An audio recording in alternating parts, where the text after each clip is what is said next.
For years, a utopian vision of life under so-called Islamic State was at the heart of the propaganda it pumped out online. As it loses vast swathes of territory in Syria and Iraq, is it also losing control of its virtual caliphate?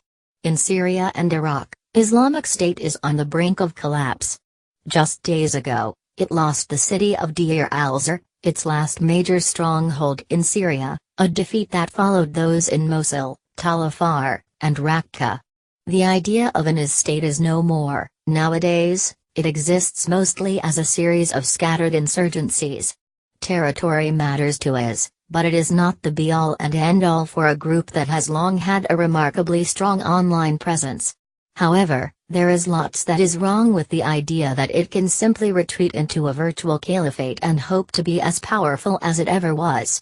IS will not go away, but nor will it thrive like it has done these past few years, not least because its official propagandists are in tatters. For 3 years, I've been monitoring IS's Arabic language media and trends in the way it communicates. I have never seen the group as propaganda more subdued than it is now. For months, IS has been putting its all into diverting supporters' attention away from the hemorrhaging territories of the caliphate. When I first scoped out the full extent of the media operation, in the summer of 2015, it was producing more than 200 videos, radio programs, magazines and photo reports each week. It was also releasing dozens of claims about its military operations every day. IS wasn't just mindlessly pumping out propaganda, it was manufacturing a brand. Media officials had a direct line to the caliph himself and pervaded every part of the organization. They had a hand in everything from military affairs and external terrorism, to irrigation projects and traffic policing. In many ways, they were making the IS utopia really look like a utopia, painting an intense, and, by all accounts, demonstrably false, picture of life in the caliphate.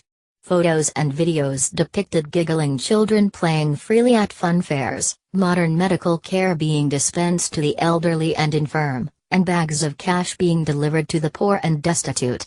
Nowadays, IS propagandists can barely get out 20 pieces of media in a week. And that's not all, their utopian message has almost entirely evaporated.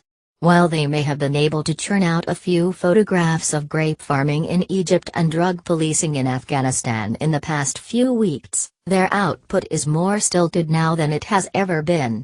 These days, the IS brand is all about war. Its images of children zooming down inflatable slides have been replaced by pictures of teenagers scrambling through trenches and driving bomb-laden vehicles. The focus is squarely on buoying morale, showing that its fighters are enthusiastically dying in its name is a way to shame those having doubts. There are 3 big factors that led to this state of affairs. First is IS's territorial setbacks. It is nigh on impossible to make propaganda about normal civilian life if normal civilians are few and far between. And, even if they were to be found, there is the issue that IS propaganda takes a lot of polishing. As the group has lost control of its strongholds in Syria and Iraq, along with the media hubs they housed, it has lost the ability to edit and produce propaganda on the industrial scale it once managed. It is likely that some hubs still exist near the border between Syria and Iraq, but they are becoming fewer and further between by the day. Increasingly, IS seems to be relying on places outside of its heartlands to keep up the propaganda flow. Its Sinai and Afghan affiliates have been disproportionately vocal of late. Second is IS's reduced manpower. Alongside IS fighters, media operatives have long been in the sights of the coalition and its allies.